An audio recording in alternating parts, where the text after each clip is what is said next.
Baik, Assalamualaikum warahmatullahi wabarakatuh. Selamat siang menjelang sore Bapak Ibu. Kami dari tim Sister akan menyampaikan beberapa panduan. Yang pertama dimulai dari saya. Itu terkait panduan BKD untuk pengelolaan BKD di tingkat perguruan tinggi. Jadi mulai dari awal di bagian pengantar Bapak Ibu. Akses laman dan role peran ada di sini, di mana di sister perguruan tinggi masing-masing diakses oleh beberapa peran. Itu adalah admin PT, unit BKD internal PT atau prodi atau biasa disebut sebagai admin BKD, di mana bisa di tingkat perguruan tinggi dan juga program studi. Dan ini sudah kita tambahkan sampai ke tingkat fakultas maupun jurusan. Jadi jika ingin disesuaikan, itu ada di sistem lain, itu adalah di sdm. Saat ini masih domainnya ristekdikti.go.id. Terus kemudian asesor BKD juga mengaksesnya di sister perguruan tinggi masing-masing dan juga dosen. Dan juga ini disinkronisasi secara bolak-balik atau asinkronus itu ke sister pusat yang dimonitoring oleh Direktorat Sumber Daya dan juga LLDikti atau kementerian lain. Lalu sesuai dengan Permenristek Dikti, ini juga tersinkronisasi datanya sampai ke Pangkalan Data Dikti atau ke PD Dikti. Untuk rincian peran, unit BKD internal PT itu bisa melakukan pembukaan periode BKD per semester khusus untuk PTN. Jika dia PTS di bawah LLDikti atau kementerian lain, itu hanya langsung saja menerima periode yang dibukakan. Lalu menentukan penandatangan untuk pengesahan BKD untuk rekapitulasi tingkat perguruan tinggi maupun fakultas ataupun jurusan. Lalu melakukan plotting asesor untuk menilai LKD, melakukan penyimpulan LKD, melakukan penarikan data asesor di luar perguruan tinggi untuk menilai LKD dan memastikan status pengisian sesuai dengan kondisi waktu pelaporan. Apakah dia DS atau dosen biasa atau dosen dengan tugas tambahan. Lalu apakah dia aktif atau tugas belajar atau izin belajar. Selanjutnya turunannya atau peran turunannya itu adalah unit BKD internal fakultas atau jurusan atau prodi. Dia hanya melakukan plotting asesor dan memastikan pengisian LKD di bawah lingkungan fakultas, jurusan ataupun program studinya. Lalu melakukan penyimpulan LKD atau mengesahan LKD untuk masing-masing fakultas, jurusan maupun program studi untuk setiap dosen di masing-masing program studi. Kita mulai dari awal, itu adalah registrasi dan juga login Bapak Ibu.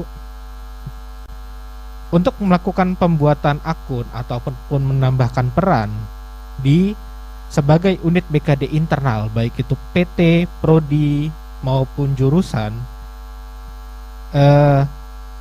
yang perlu dilakukan adalah mengakses manajemen akses di akses.kemdikbud.go.id dengan catatan menggunakan username dengan password dengan akses admin perguruan tinggi.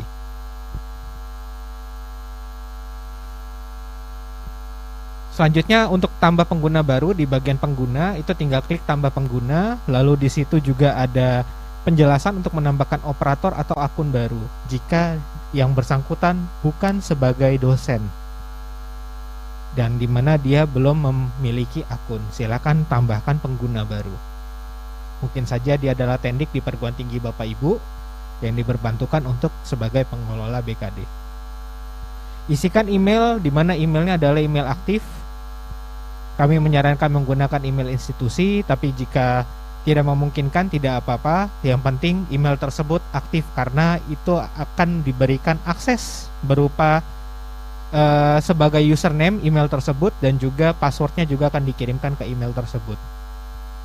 Lalu jenis kelamin, wilayahnya, unit organisasi silakan isikan. Jika Bapak Ibu perannya sebagai unit BKD internal PT, isikan unit organisasinya adalah nama perguruan tinggi Bapak Ibu.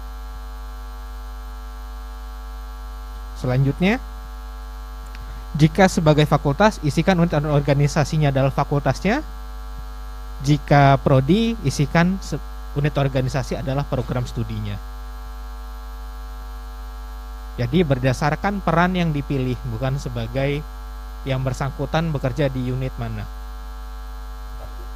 Selanjutnya perannya dipilihkan, lalu nomor SK dan tanggal SK wajib diisi karena harus berdasarkan SK-nya. Selanjutnya jika ingin menambahkan peran, misalnya dia adalah tendik, mungkin saja dia peran sebagai pengelola Sherdos juga, PSDPTU atau PTPS, atau dia adalah dosen yang kebetulan ditanggung jawabi sebagai pengelola BKD juga di perguruan tingginya. Silakan Bapak Ibu menambahkan peran karena Sistar mendukung multi role atau satu akun bisa digunakan banyak role tergantung kebutuhan di perguruan tinggi tersebut.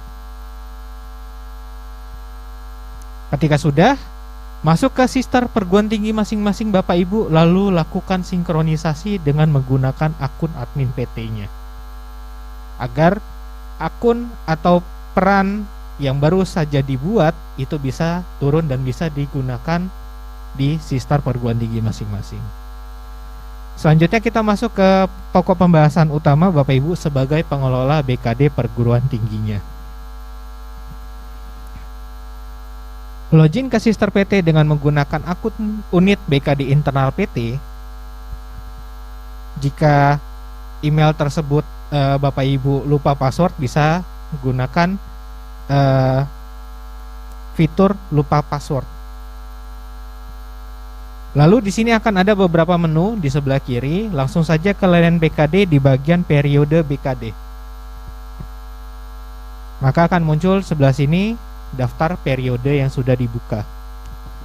Untuk PTN bisa membuka periode BKD langsung dengan cara klik tambah periode, nanti isikan mulai periodenya, terus kemudian selesainya kapan, lalu semester periode pengisian.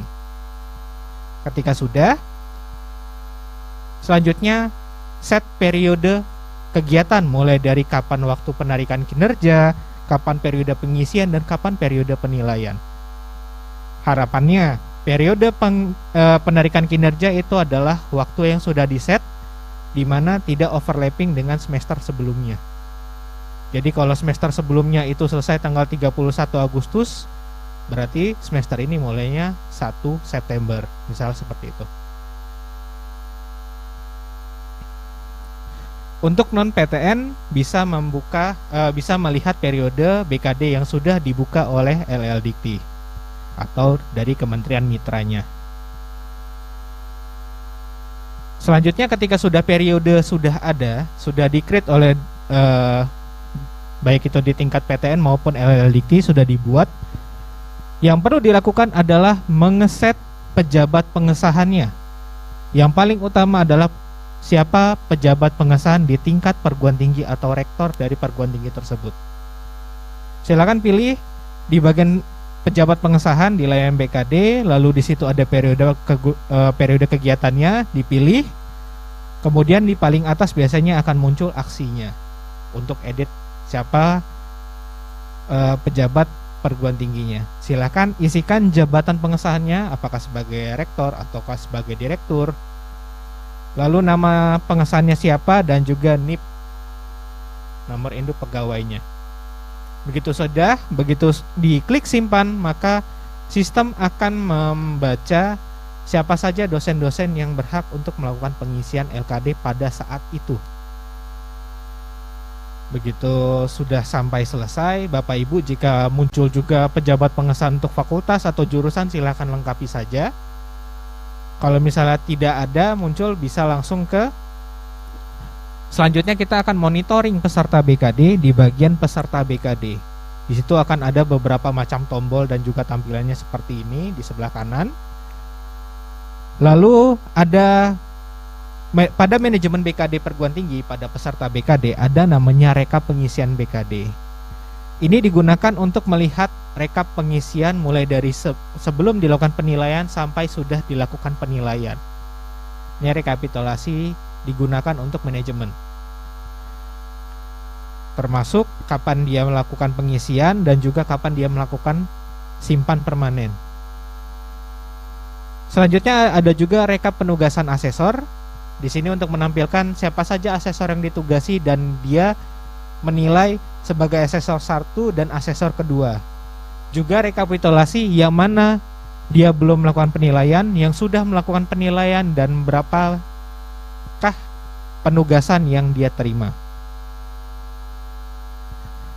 Lalu ada data permanen, ini digunakan untuk dosen mungkin terlalu sibuk sampai hari akhir ingin dilakukan penilaian, ternyata yang bersangkutan belum melakukan simpan permanen. Oleh karena itu kita siapkan satu tombol untuk membantu dosen-dosen tersebut agar tercapai LKD-nya.